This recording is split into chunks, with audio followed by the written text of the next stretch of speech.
Alright, so now that we've learned how to write the equations in slope-intercept form, then the next most natural thing would be to learn how to graph them, because obviously that's how we ended up writing equations in many cases. We usually end up graphing these. So there are three main steps to graphing something in slope-intercept form. And just to recall, slope-intercept form is y equals mx plus b.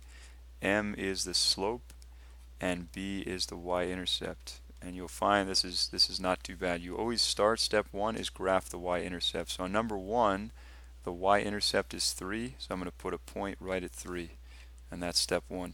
Step two is you use the slope to get to a second point. So our slope right here has a rise of -1, so I'm going to go down 1, and then it has a run of going right 2, because this is positive. Positive means go right, negative means go left. You might say, where is that negative supposed to go?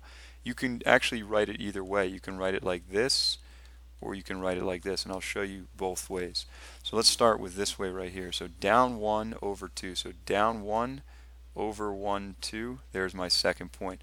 Now suppose I had done it the other way. Suppose I went this way instead. This would mean go up 1, and this would mean -2 means go to the left 2. So let's go back to this y-intercept. We'll go up 1, to the left 1, 2, and you can see our third and final step is we connect the dots. You can see those wound up on the same line anyway, so it doesn't matter how you do it.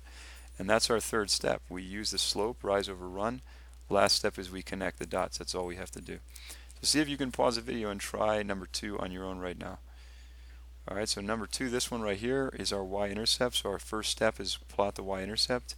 Rise over run. This means go up 9 and go over 2. So we're going to go up 1, 2, 3, 4, 5, 6, 7, 8, 9. Go over 1, 2. You could also go down 9 to the left 2. The only reason I'm not going to do that is you can see we're about to run out of space down there. So our third and final step is we just connect the dots. Because remember, in order to draw a line, all you need is 2 points. And so that is how you graph things in slope-intercept form.